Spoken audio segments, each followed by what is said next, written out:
ciidanka BSF ee dhirbeeris ka sameeyay degmada Hobyo oo kamid ah magaalo xeebada dalkeena la dhibaataysan ciidda taas oo ku sii fidaysa gudaha magaalada. Saraakiisha ciidanka BSF ayaa 200 geed ku wareejiyay maamulka degmada Hobyo ee gobolka Mudug. BSF ayaa u talgashay dhirtaan in lagu talaalo wadooyinka iyo goobaha kale ee degmada taas oo qayb ka noqon doonta muuqaalka iyo bilicda degmada. Anaga oo ciidanka BSF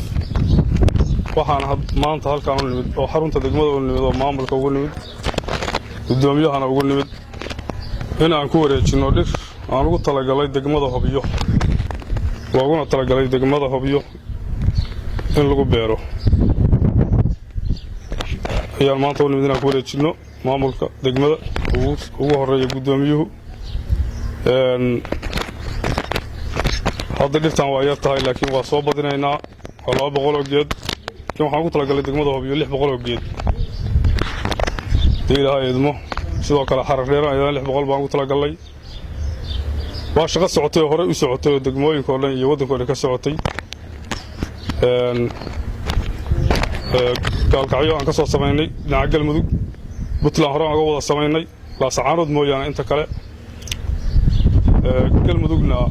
kalkacyo waan ka sameynay maantana Hobyo weeya xarar dheer ku xigta hadii ilaahay idmo degmooyinka kale waa gaarsiin doonaa iyo caasimadaba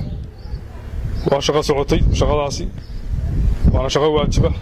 waa mid dhinac socota difaaca iyo la dagaalanka argagixisada in dhulka la cagaariyo oo la soo celiyo bilicda dhulka oo magaalooyinkeena qurux badnaadaan oo inoo hagaagaan oo aan waxba ka hakranin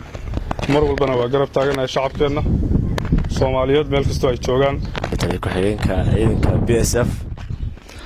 iyo martida kale la socota subax wanaagsan ku soo dhawaada degmada Hobyo xarunteedii iyo maamulka cusbaba barasho wanaagsan ciidanka waa shaqeyn ma naga dhaxayso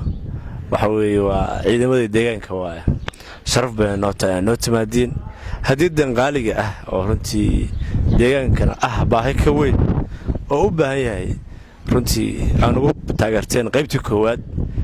600 geed aad iyo aad baan idinkaga mahadcelinaynaa amaalkiina ma ahan mid hadda aan gudi doono insha Allah waxaan rajeynayaa kuwii guda in Ilaahay naga dhigo dadaalkaas dhalinyarnimadiina iyo aqoontiina aad deegaanada Soomaaliyeed gaar ahaan degmada Hobyo aad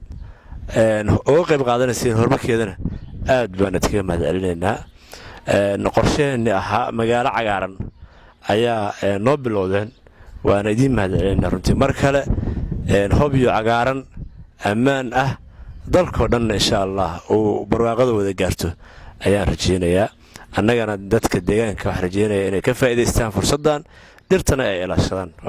tani ma ahan markii ugu horeysay oo ciidanka BSF dhirbeeris ay ka sameeyaan degmooyinka fogfog ee ka durugsan laamiga BSF ayaa mar walba isku hawsha haqabtirka baahiyaha shacabka ee ciidanka u yihiin